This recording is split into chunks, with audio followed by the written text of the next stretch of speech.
Hola amigos, soy Liam. Hoy vamos a aprender sobre unos saludos en papiamento.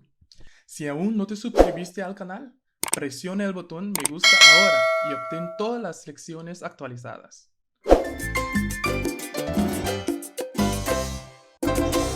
Vamos a empezar.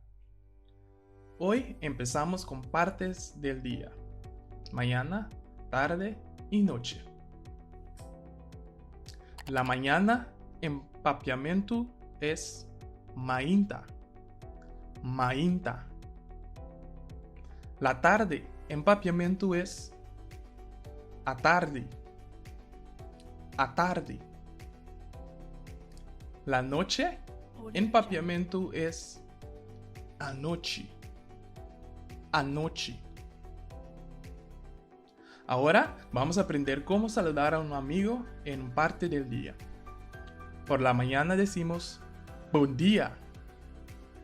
Buen día. Por la tarde decimos buen tardi. Buen tardi.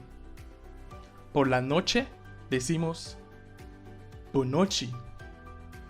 Buonochi. Sí. Buenos días es buen día. Buenas tardes es buen tardi. Y buenas noches es buonochi. Buen día, buen tardi, buonochi. Cuando llegues a Curazao, Aruba o Bonaire, te dirán bombini. Bombini es bienvenidos en papiamento. Bombini. Digamos que llegamos al mercado y vemos a un amigo y queremos decir ¿cómo estás? Decimos Contabai, Ana. ¿Cómo estás, Ana? Contabai. Es ¿cómo estás?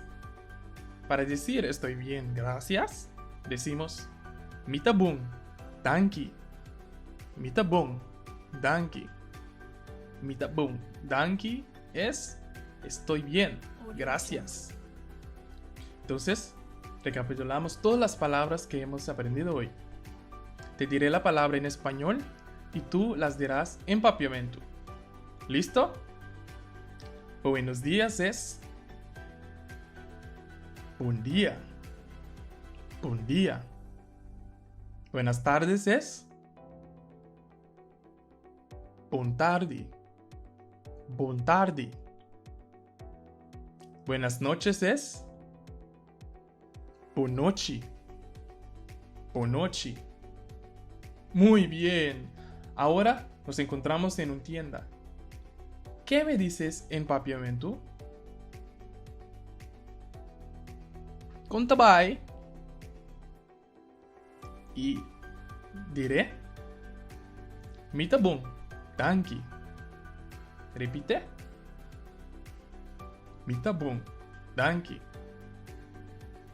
Suscríbete a mi canal y dale me gusta a este video para poder obtener todos los videos de aprendizaje que tenemos. Y no olvides mantenerte alerta y aprender algo nuevo todos los días.